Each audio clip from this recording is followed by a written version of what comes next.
अमरावतीमधील आरोग्य व्यवस्थेचं भीषण वास्तव चव्हाट्यावर आलंय।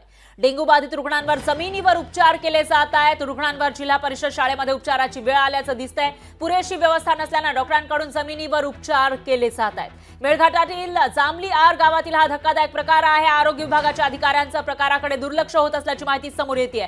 तर आताची ही सगळ्यात मोठी आणि महत्त्वाची बातमी लोकशाही मराठीच्या माध्यमातून आपण बघू शकतोय। एकीकडे डेंग्यू चालला आहे बऱ्याचशा लोकांना, ते रोखण्यामध्ये आरोग्य विभाग कुठेतरी कमी पडते, कारण लोकांना डेंग्यू सारखे आजार होताना दिसतात। पण त्यांच्यावर जेव्हा उपचार घेण्याची वेळ येते, गोरगरीब लोक हे जिल्हा प्राथमिक आरोग्य केंद्रामध्ये जातात, मात्र त्यांना या ठिकाणी बेड सुद्धा मिळत नाहीये। जमिनीवर अशा पद्धतीने त्यांच्यावर उपचार केले जात आहेत। अमरावतीमधील आरोग्य व्यवस्थेचं भीषण वास्तव आपण लोकशाही मराठीच्या स्क्रीनवर बघू शकतोय। डेंग्यू बाधित रुग्णांवर जमिनीवर उपचार करण्याची वेळ आलेली आहे। रुग्णांवर जिल्हा परिषद शाळेमध्ये उपचार करण्याची वेळ आल्याची माहिती समोर येते। पुरेशी व्यवस्था या ठिकाणी नाहीये, त्यामुळे डॉक्टर जमिनीवर झोपून या रुग्णांवर उपचार करतायत।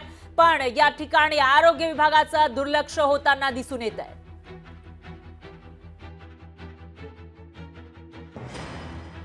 गावात 4 रुग्ण ॲडमिट आहेत, तसंच PSC मध्ये 6 रुग्ण ॲडमिट आहेत। त्यापैकी 4 रुग्ण जे आहेत PSC मधले ते डेंग्यूचेच आहेत। एक पेशंट चिकनगुनियाचा आहे। इथे गाव पातळीवर एकच बेड अवेलेबल आहे, तो उपकेंद्रात आहे आणि परिस्थितीनुरूप आपण त्यांना हे केलेलं आहे, तरी आज बेड अवेलेबल होऊन जातील संध्याकाळी।